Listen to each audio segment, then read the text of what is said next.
My name's Danny, I'm an alcoholic. And wow, I sure love Alcoholics Anonymous. And a blonde? God, no wonder I can't keep a relationship going. Yeah.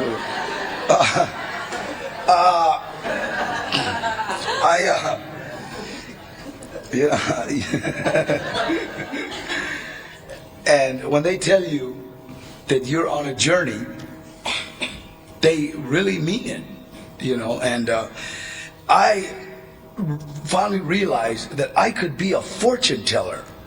You know, I could. If people from, especially newcomers, if newcomers came to me and said, you know what, Danny, I want to drink. You know, I still want to go drink. Could you tell me what was going to happen? I could be wearing one of those like hats with the little moons on one of them, the moons, one of them hats, you know, with the moons and. You're gonna go to jail. You know, you're gonna lose your family. Your wife's other husband will throw you out of the house, and go right down the line. And what would be amazing is when that stuff started happening, because it will. Those newcomers. God, I should have listened. That guy really knew what he was talking to. It's a fortune teller, you know.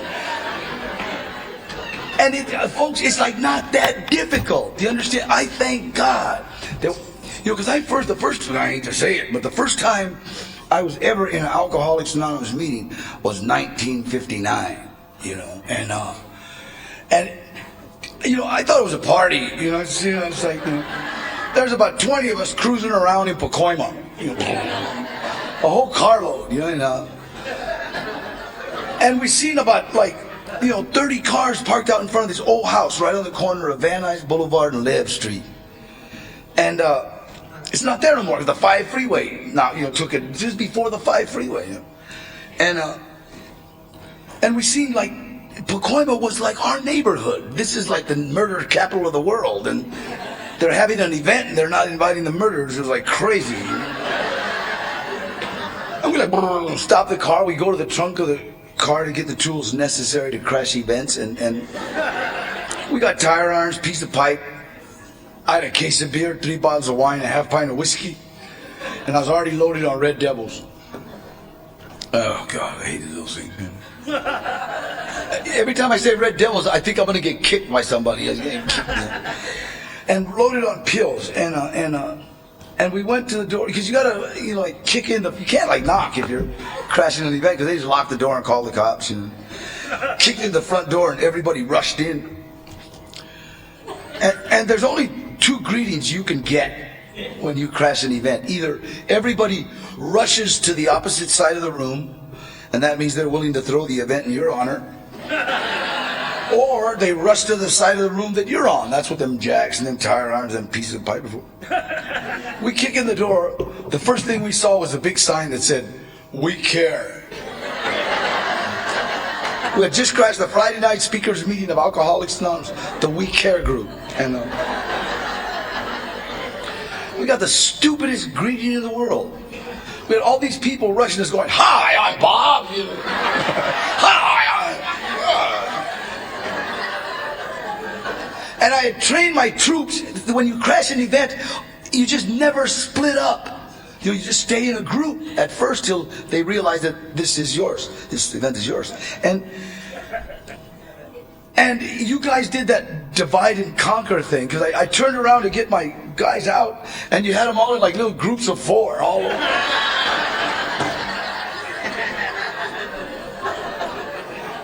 This guy comes up and says, and introduces himself, and yeah, let me out here. See, but I picked up on you guys real quick. You know, I mean, real quick. I was pretty sharp. You know, I see the baskets. You know, the baskets mean church.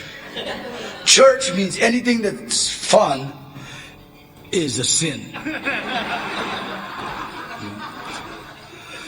And then if you think of something, that's if you do it. If you think of something that's fun, it's a venial sin. if you do it, it's like a mortal sin. Either way, you're going to burn somewhere for eternity, you know. So I turned away from church real quick, you know. And I'm trying to get out of here now. And I got this case of beer, the 3 bottles of wine, half pint of whiskey, and I'm already stumbling on them Red Devils. And this guy comes up, introduces himself, and says, you know, Danny, why don't you put that stuff outside and join us? This is 1959. They're asking me to come into this place, you know. Come on, old man. I got penitentiaries to go to. What the hell's wrong with you?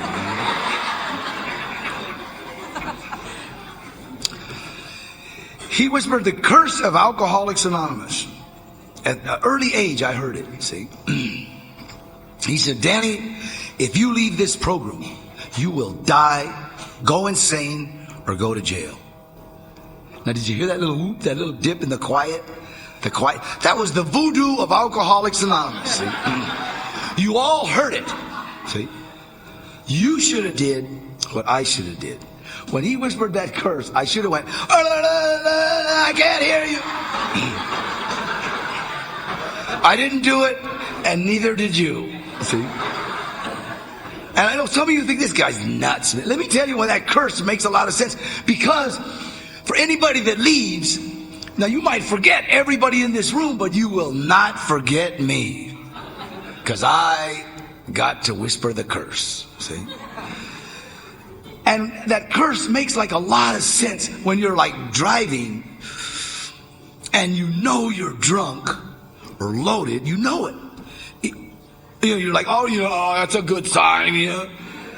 And all of a sudden, bam, those lights go on, and it makes your whole car orange. But watch those lights. Those lights go. Die, go sing, go to jail. Die, go sing, go to jail. Die, go sing, go to jail. Die, go.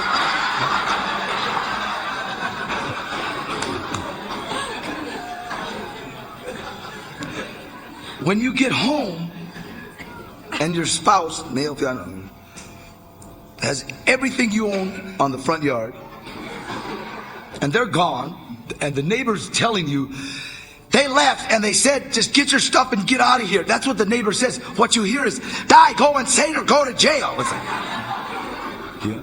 And he's like, from now on, the alternatives you have for staying in this program is dying, going insane, and going to jail. And I've been sober 37 years, and that has been proven to me over and over again by people. Nobody in 37 years has ever left this program and called me with some good news.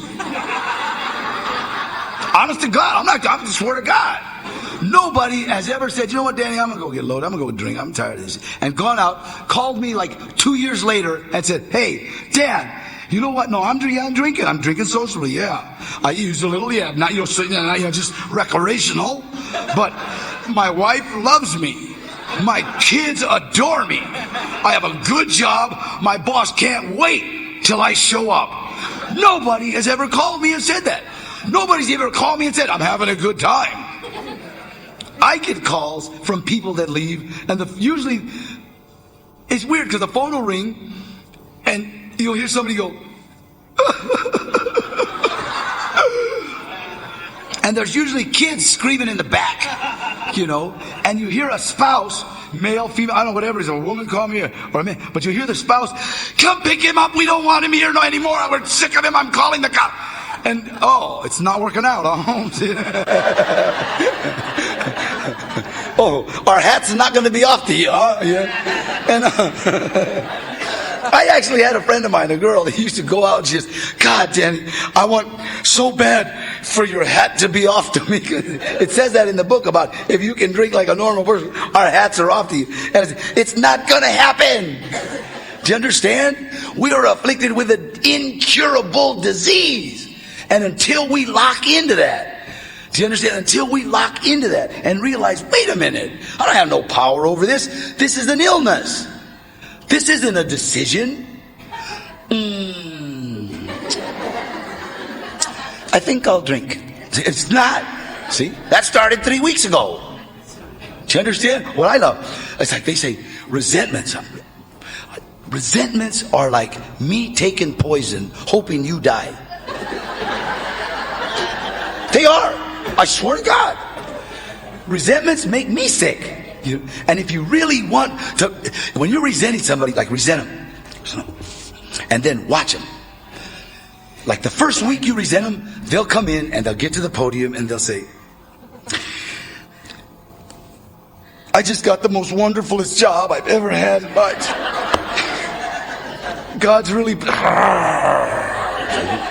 they got the wonderful job. And then, no, but don't stop. Keep resenting them. A week later, I don't know what I bought a house. I bought a house. I'm so blessed. No, really. And then they come in walking with the most gorgeous thing you ever seen. Like, I'm in a relationship. They got that stupid look like you. And life is just. And you're like, it happens every time. Every time I resent somebody, good stuff happens to them. So I stopped resenting people. I don't want to take poison. See, I don't want to take poison. Yeah. Life has been so good to me. See? Come into Alcoholics Anonymous. Oh, and don't think I got because I've been known to slip. I love that slip. I love the way people talk. I had a slip. I had a slip on Friday. Thank God I made it back for the Saturday morning meeting. It makes me mad. What a waste. I had a slip in 59, got out in 63. Had another little slip in 63, got out in 65. Had another little slip in 65, got out in 69. No more slips. See?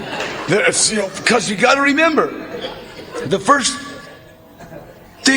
time we take that first fix, pill, drink, or smoke any of that non-habit forming gangster grass, we can no longer guarantee our actions.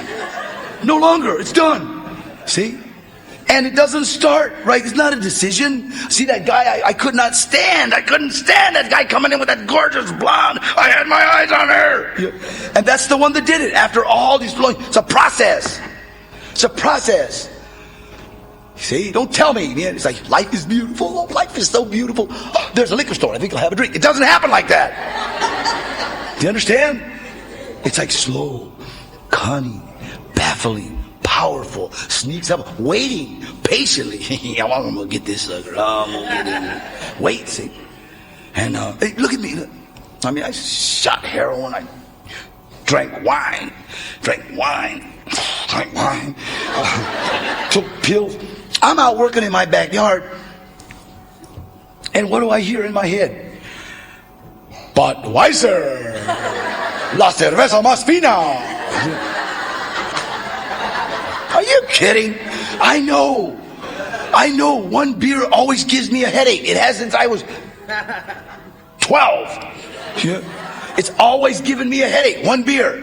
And how do you get rid of the headache? Have another beer.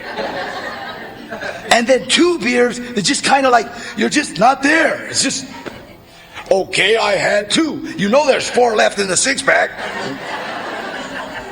3, just kind of like, hey, 3 beers, always like, cool, man. Cool, 3's cool. No, it's all right. There's 3 left. I can never. My grandmother passed away thinking I was only drinking 2 beers, because men, especially Mexicans, are supposed to drink. I mean, it's that simple. I'm sorry. It's just cultural or something. I don't know. Shit. Yeah. And I'm clean and sober, and I'm going to meetings, and I'm fresh out of the penitentiary, and my grandmother would say, "No más dos, mijo. No más dos." And I go, "No, Grandma, I'm not drinking. I'm not. No, no, no más dos." Because she knows if I say I'm not drinking, I'm lying. And so I'm sober like 20 years when she passed away, and before she pitched it, I finally, okay, just 2, that's it. I just, okay, it's cool. See? Because to her 2 was none. See? And so it's like, this thing that we have, this disease that we have, do you understand? This disease that we have, it's the cunning, baffling, and powerful. It says it's an obsession of, hold on. It's allergy of the body coupled with an obsession of the mind. That means our bodies are allergic to it. Our minds are obsessed with it. Do you understand? Obsessed with it. Now the mind, ooh, this mind is good. This disease has that mind sewed up. This disease wakes up 45 minutes before you do. Do you understand? 45 minutes. This disease is awake. You're still sound asleep. You don't even know this. This is the shit you learn after you're 35 years sober. You're sound asleep. The disease is wide awake. See? And it starts. You piece of crap. You can't keep a relationship. Look at you. And don't think I forgot what you did when you were 5. Yeah, I remember you, piece of crap. So when you open up, when you wake up, you're like, oh God, I'm a piece of crap. And unless I get on my knees, that's why they say the first thing I'm going to pray. That's the only thing that'll get that monster to sleep. Dear God, please get it out of my head. Cool, see. And it's not going to tell us, go drink. It's not. It's not going to go use. It's not. It's going to just, you piece of crap. You walk around, oh, I'm a piece of crap. I'm a piece of crap. I'm no good, and I did bad things. And so you stay there long enough, stay angry long enough, and all of a sudden, opportunity, some kind of way. That's when you see a liquor store. That's when you hear, Budweiser. And somebody shows up with a bud. See? So it's like a process. And people keep thinking that it's a decision. It's not. See, so I got to make sure that, wait a minute, okay, now what am I doing, man? Am I talking to newcomers? Yeah. I love it. I love it when one of my sponsees call. Man, and then she, wait a minute. How many newcomers did you talk to today? Hey, I got a lot of stuff going on. Well, shut up. Call me back after you talk to a newcomer. See, because once I start talking to a newcomer, once I start working with another alcoholic, the disease has to shut up. Has to shut up. But just sitting there, you're just waiting. Just sitting there. So as long as I keep doing what I'm supposed to be doing, saying my prayers, working my low steps, I screw the tradition. I'm sorry. I'm joking. I just love saying that. Working the traditions, working with newcomers, and being of service, doing that stuff. It's like all of the disease is asleep. Now, I'm telling you, man, every area of your life can be shot. I need a job, man. God, my relationship. Oh, man. Financial instability. Oh, man, I talked to this guy on Skid Row. He don't even got shoes. Wow. I remember I was in a meeting and I was sitting in the back and there was this guy talking and he was talking about, this program's been good to me, but I got a bed and I really want somebody to share it with. He was really whining about not having a relationship. And these two homeless guys that were sitting in the back right in front of me, hey, he's got a bed, Holmes. And it was funny, the other guy says, he wants to share. God, I started this guy thought I was laughing at him, because when you're homeless, you don't think nothing about crawling on me. It's cold, can we spoon? And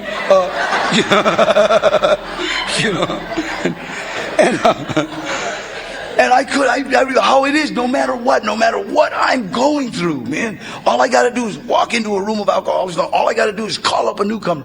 And it's like, all of a sudden, wait a minute, man. I'm sober.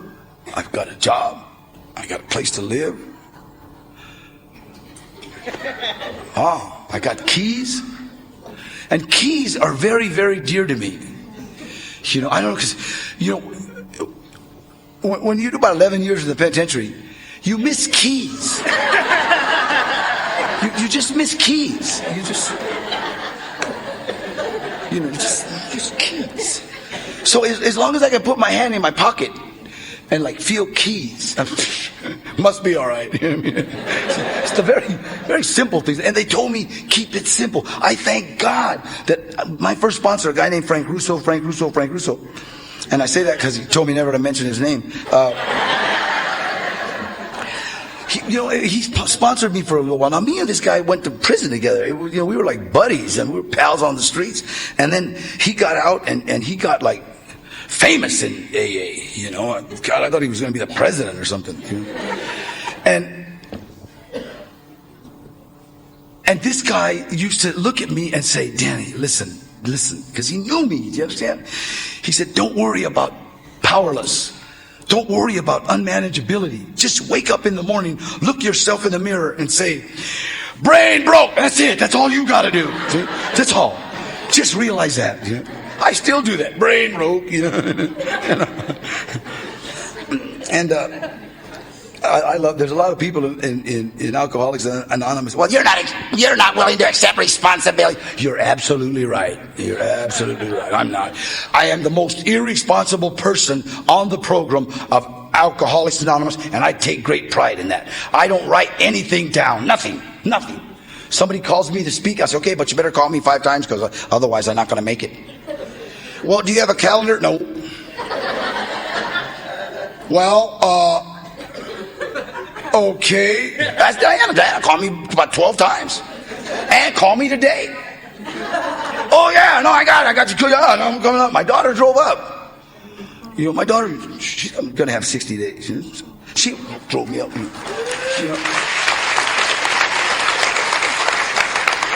And great ride up PCA. Slow down, watch out. She drives better than I do. Because I'm not like a good driver. I know men, yeah, I'm a great driver. I'm not. Oh, yeah.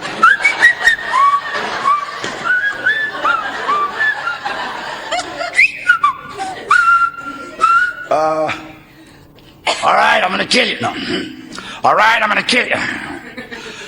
Hey, I'm going to kill you. Okay, I got it. Oh! God put me in a position to where my job, if they want me, they send a car. You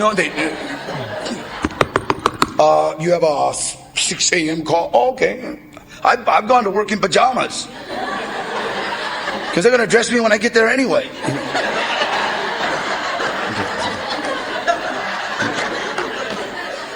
You know what? I honestly, and I think I used to be responsible. I didn't. I remember my second sponsor, a guy named Sam Hardy. Sam, because when I first got here, I was having a lot of trouble in Alcoholics Anonymous. I wasn't doing good. Fresh out of the penitentiary, I just finished doing 5 years. I thought I was violent.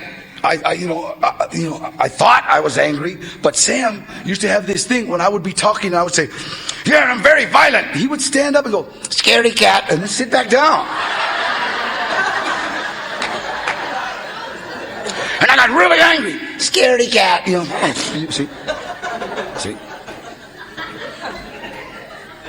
I'm not scared. Well, then why are you carrying a pistol? In case somebody attacks me.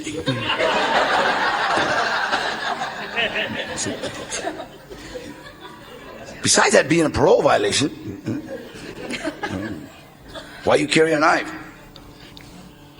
I mean, it's certainly not to protect myself from bears. You know what I mean?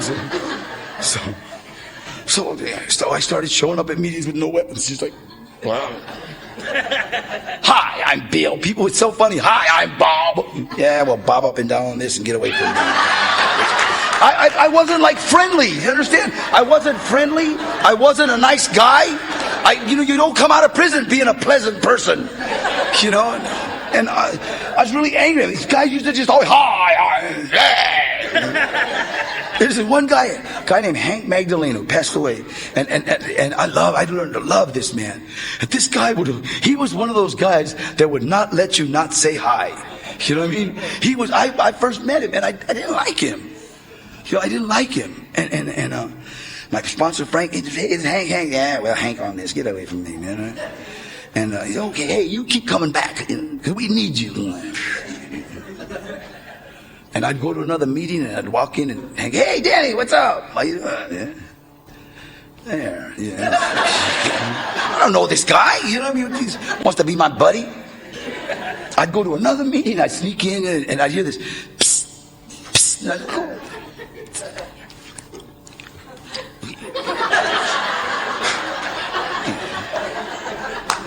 I swear to God, I mean, it's like weird. I go to another meeting. Hey, Dan, it's me, Hank. How you doing? Come here, my brother. Come here. Yeah. Why don't you screw off, Holmes? Leave me alone, you know? Everywhere I go, the first time I walked into a meeting, and I saw Hank, and he didn't see me, automatically, Hank, you gonna say hi?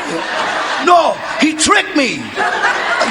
I got so used to hearing him say hi that, you know, the first time, yeah, and me and he became really, really dear to me, man. I mean, really dear. Yeah.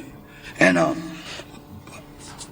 was having a lot of trouble, you know, in these meetings, man. I didn't like people. I didn't like hugs. Don't get near me. You can't be a touchy-feely person in prison. You know, you can't. Yeah. And AA people are touchy-feely. You know, they're like, hey, how And I tell Sam, you know what, man, I'm serious. Man, these people, they disrespect me. How they disrespect you? They look at me too long.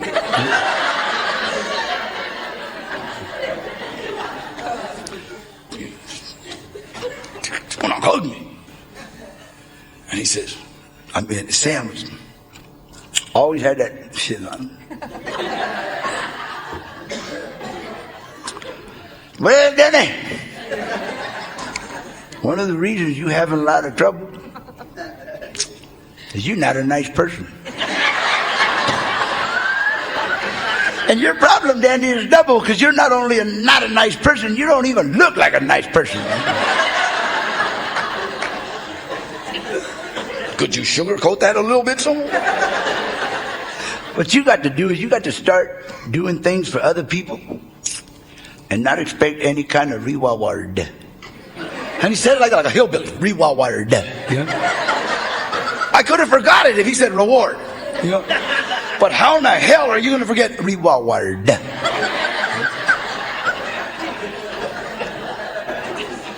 And doing nice things for people sometimes when you look like me is tough. You know what I mean? I can remember I was in Reseda Park, and this lady, she had two dogs, she had a Dobie and a boxer, and the boxer got away, and she was right, it was right here, and the leash was right there, and I'm standing there with no shirt, and I'm saying, hey, vieja, you want me to get your dog? I don't know how that lady did it, but she picked up that boxer, ran by me, grabbed the Dobie, and jumped in her car. Bitch.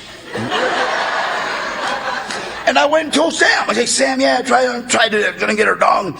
And I knew he was gonna say, well, Danny, you know, there's some women that do not like men's help. You know, I thought he looked at me and said, well, look at you. You look like a damn maniac. I wouldn't want you touching my dogs either. Y'all covered with them cartoons.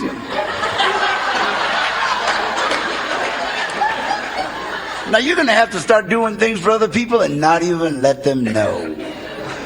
And to me, that sounds like stupid. I'm sorry. That means there ain't no chance of getting a tip out of that sucker. They're going to be running around talking, who did that? Who did that? You know, and I'm standing out in front of my mom's in Pacoima. And I'm standing there like an idiot now. And you got to remember, my first 3 years, I used to stand out in my front yard with a double jigger, the two-shot glass. And I'd have one ice cube in it and Coke, soda. Just so any of the guys that I knew, if they passed by, they just think I was drinking. Soda.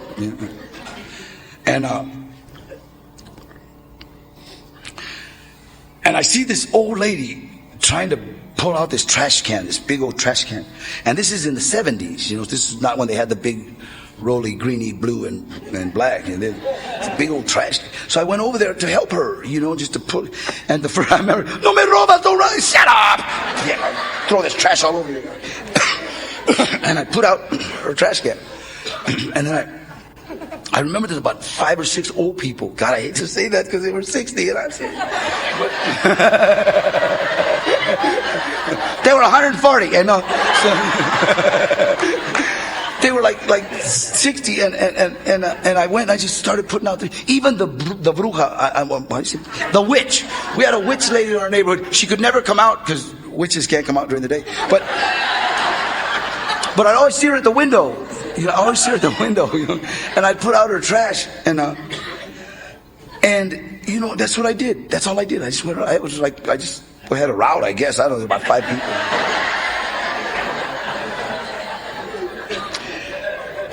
And the first sport coat I ever got was, my mom says, "Mijo, you know that old man down the street, the old viejito that's crippled? He brought you a beautiful suede like blazer, gorgeous tan. Because I never had a sport coat in my life, other than like a joint dress out. Like when you get out, they always give you like a "please don't rain on me" suit and shit.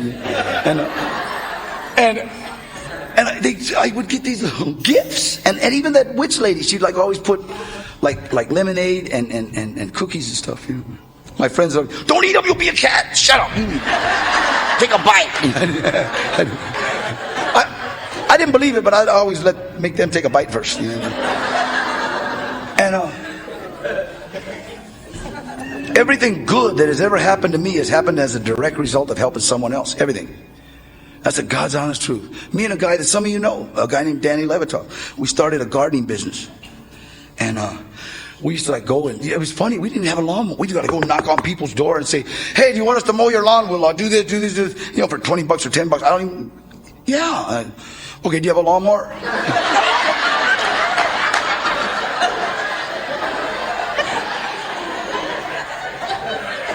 They go, "Yeah." And if they had a lawnmower, then we'd go next door. "Do you want to mow your lawn? We got a lawnmower."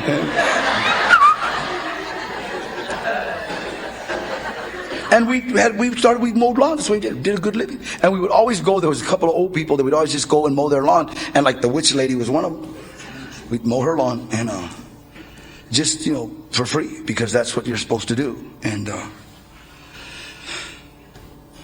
one day this guy comes up. I'll never forget this big old dude. This guy, oh God, one of those old guys that used to be tough a long time ago. There, about 60.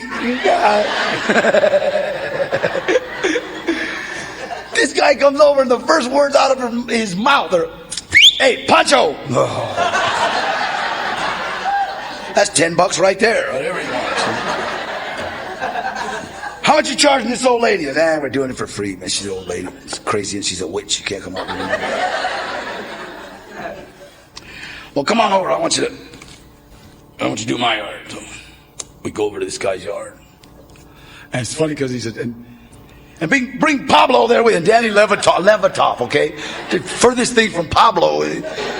And we go over to this guy's yard. And I already got him for $20 for the Pancho and the Pablo. So pay out his ass. And he starts, "I want you to do this, and you gotta cut these on these. Break a sprinkler, you fix it." And then we go to his garage, and he says, opens up the garage. And this guy got 2 lawnmowers, an edger, a real edger, not one of them damn little wheels. I don't know if any. Do they still have those? So a little star. You hit a rock and you almost go. He had one and wheelbarrows and shovels. He says, "All right, now, I want you to do my yard. You can do it for free and have that stuff." "Oh, yeah. Do you want me to come on wash your bag too?"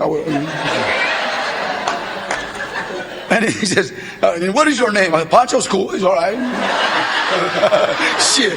"How about Pablo? It's all right." And we actually had a gardening business.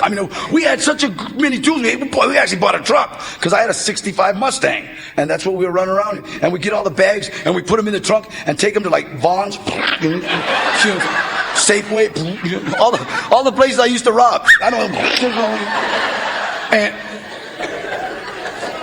And it was we had so much equipment. We bought a truck. We bought a truck and a van, and we actually had a real business. We even got shirts with a little guy,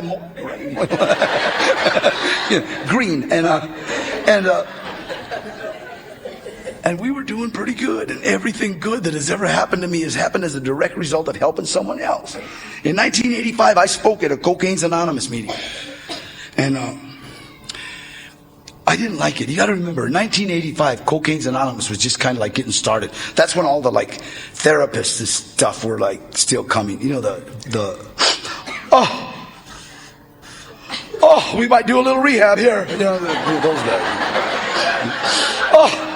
I see Betty Ford in my future. You know, those guys. You know, crackheaded, but they hadn't started rocking that shit up yet. You know, so I walk into this meeting, and it was like unbelievable. Man, it was like just such pretty people. You know, I wanted to see some sucked up human with those guys. Yeah. They all look like doctors. And it looked like a gold company. Everybody had gold, you know. I mean, just everybody, all this gold. God, shut up! Give me your money! I know I done left it all outside, but you just got that obsession, you know. And I would have stole it. And after the meeting, this kid comes up to me, man. This kid's about 18 years old, and he comes up and says, "Boy, I really identified with you, Danny." And I'm talking about Folsom, San Quentin, Soledad, every prison. And I look at him. This kid didn't have like a feather on him, you know, and he couldn't have been from a neighborhood near my neighborhood. And if he'd have been in any jail with me, we'd have changed his name. I mean, from now on, your name is Katrina. You know? It's like, but he identified with me, you know. Hey, can I have your phone? I remember talking about the bottom. I really hit the bottom, you know? And he's got one of those Rolex Imperial, the good one, you know, the one that goes like that, you know, not that one, you know, the one that's the real one. It's about $3,000 on it. Damn.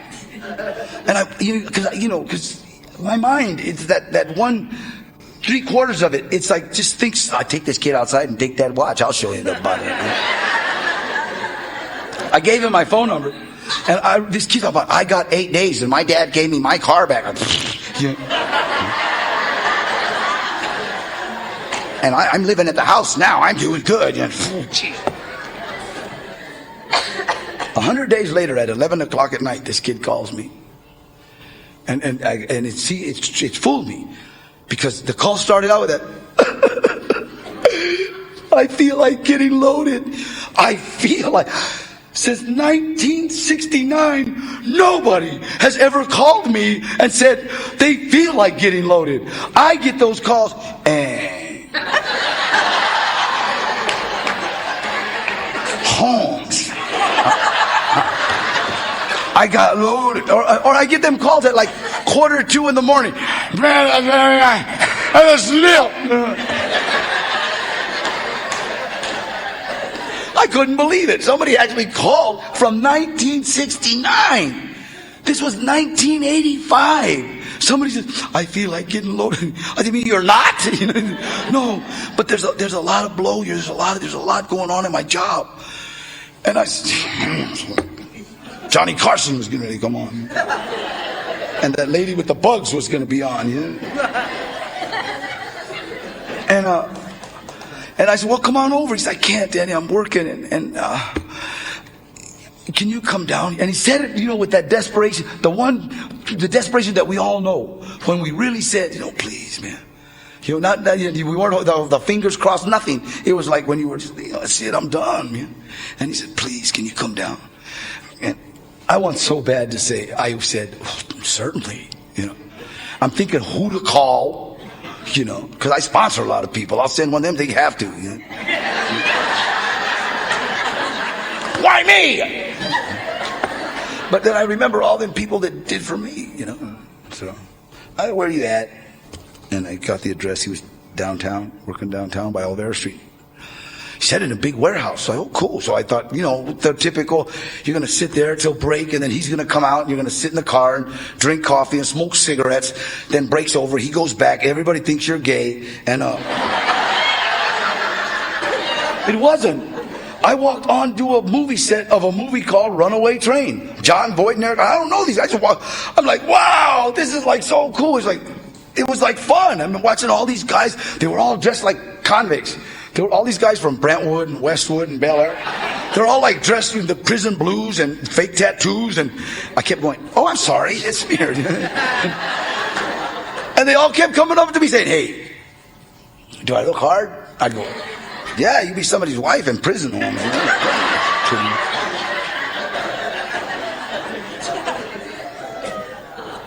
This guy comes up and says, do you want to be in this movie? So what do I got to do? Do you want to be an extra? I said, extra what? I know. I've never been on a movie set in my life. He says, can you act like a convict? It's almost like a joke. I swear to God, I was expecting some TV host guy to say, hey, we got you. And I looked at it, I'll give it a shot, And they give me them blue state pants. And I'm not bragging, I'm sorry, but those blue state pants just look good on me. They do. Doesn't matter what size, they just look good. The way they're cut just seems to drop just perfect, And then he gives me that shirt, so I take off my shirt. When I took off my shirt, he sees this big old tattoo. This guy goes, I'm looking at him saying, now what stupid neighborhood is that?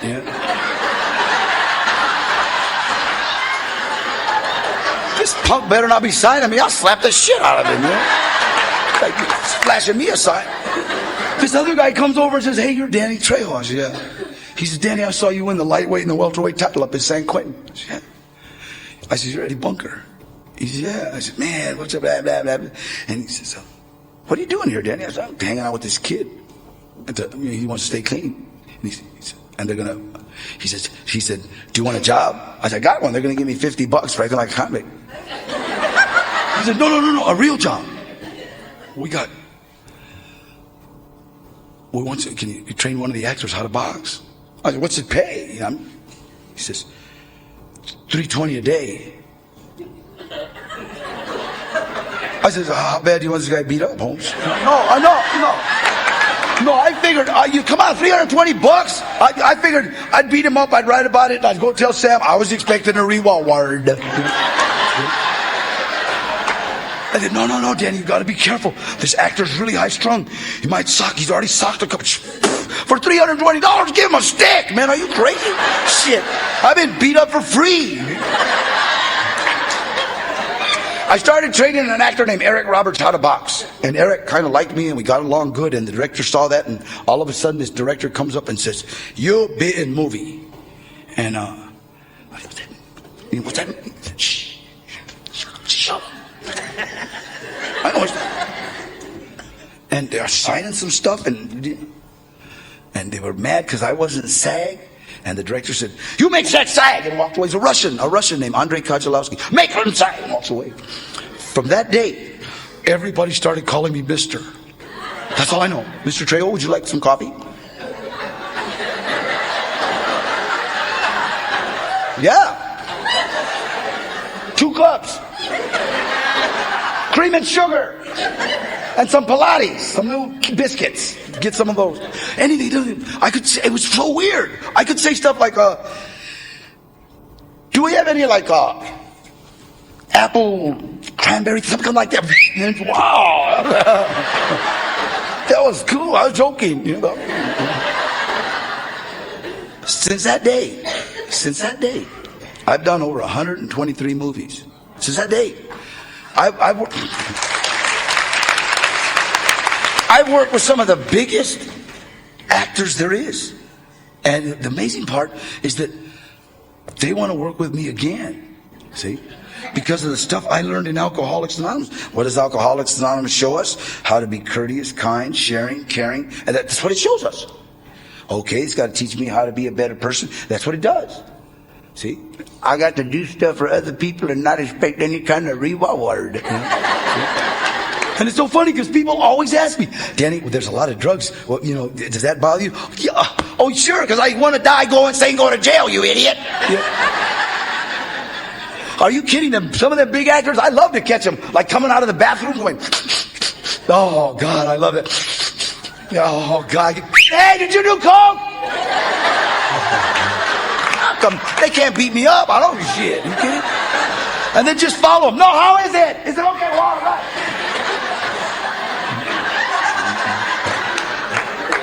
This program will work in spite of us. Do you understand? This program won't only save our lives, it'll save our kids' lives. It'll save our family's life.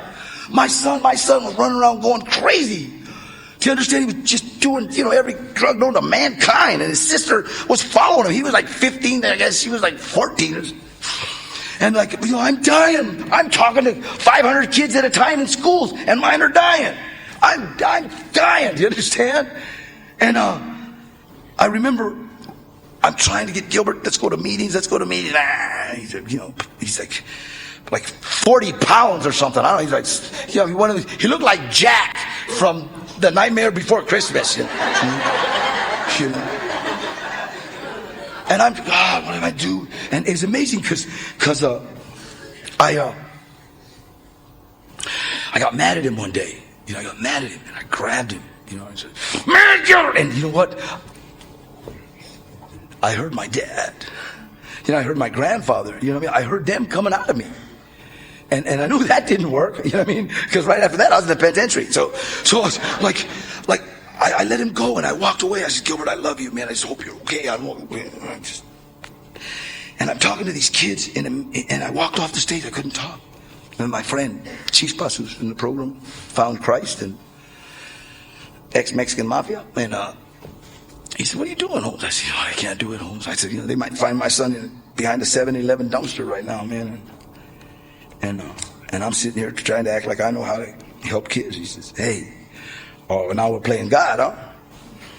He says, "All you got to do is God's work, man, and leave his work to him." It's like, it's what you're supposed to be doing. I finished talking, and then I went to a meeting.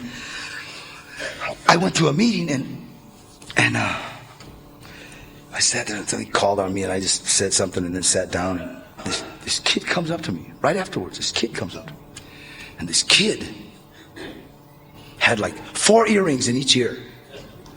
Had his eye pierced. Had his nose pierced. Had a piercing right here with a little knife hanging down. Had his tongue pierced. Had both chichis pierced. And he says, "Hey, will you be my sponsor?"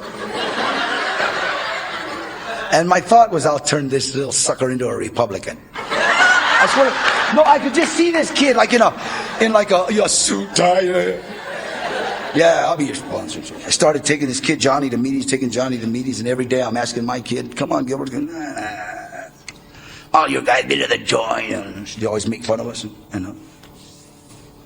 One day, me and Johnny stopped at the house because I think we were coming up to Santa Barbara to talk at a court. And Gilbert was probably just getting up, about 3 o'clock in the afternoon. And I go shower. Him and Johnny start talking. Gilbert comes up and says, "Dad, can I go to a meeting with Johnny?" I says, Yeah, he got a cool truck. He had a big truck, too damn high, this high. And all of a sudden, he's going to meetings. Went to a school called Provo Canyon, Utah. He's getting ready to graduate. He's got a job, an apartment, started a band. They're playing in Riverside right now. So I'm blessed. Do you understand? My daughter's going on 60 days here pretty soon. So I'm blessed. Do you understand?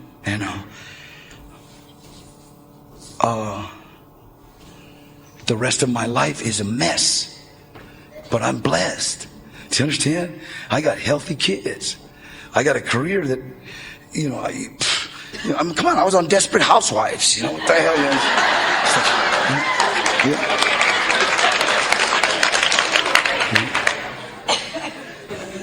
So, and I honestly believe if you're a newcomer, please, take the words, take these 2 words out of your vocabulary, okay? I know. Take those out of your vocabulary. Just take them out of your vocabulary. No, I know. No, I know. I know. Hey, I know that. Please, just don't use the words "I know" for nothing. See? And if we can do that, then all of a sudden we're listening. Because you got to remember this disease. This disease is "I know" friendly. See? The minute somebody starts talking to you, this disease pushes the "I know" button. See? Immediately. If somebody comes up, hey, do you know? Man, I know. See? You hear nothing. So you take the words I know out. That's all. And life keeps getting better and better and better and better. Do you understand? And I'm telling you, this journey, I have been all over the world. I've been in meetings all over the world. Do you understand? I'm still a drug counselor. I still work with newcomers. I still hang out in meetings when I can, but I just hang out in Paris, London, listen to people talk funny, you know? Mexico. Last week I was in London, Albuquerque, and Phoenix. And I was thinking, like, wow, this is a hell of a trip. I'm going back to London in July. I think I'm taking my daughter and my son with me.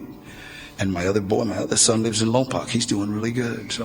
So if you're new, I suggest you go to a lot of meetings.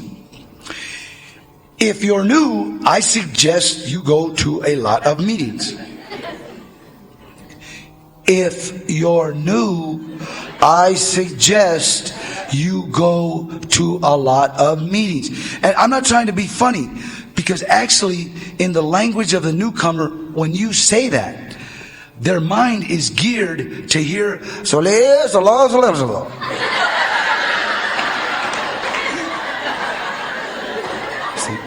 All the newcomers right now, I know who you are, because you were all saying, what do you say? What do you say?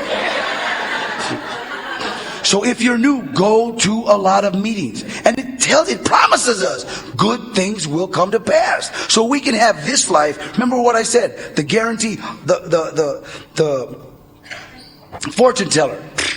I'll tell you right now, die, go insane, or go to jail. If you stay here, nobody can tell your fortune. All they can say is that your life will get better and better and better. See? And you got to do those things they say. You got to do those little things they say. Big deal. You got to sit down right. Yeah. No big deal. Share, that's it. Help me remove the character defects. It's okay. See? You know. Be of service. The thing that I love about Alcoholics Anonymous, no matter how smart somebody gets, all you can strive to be is chief servant. That's it. I'm the best servant AA's got. That's it. That's all. See?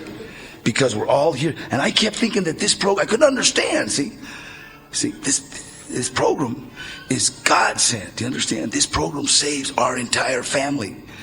This program is a new lease on life. This program is everything we have ever wanted. Everything. See, there's nothing. Sky is the limit. See, all I got to do is stay clean, stay sober. God bless you. Thank you very, very much.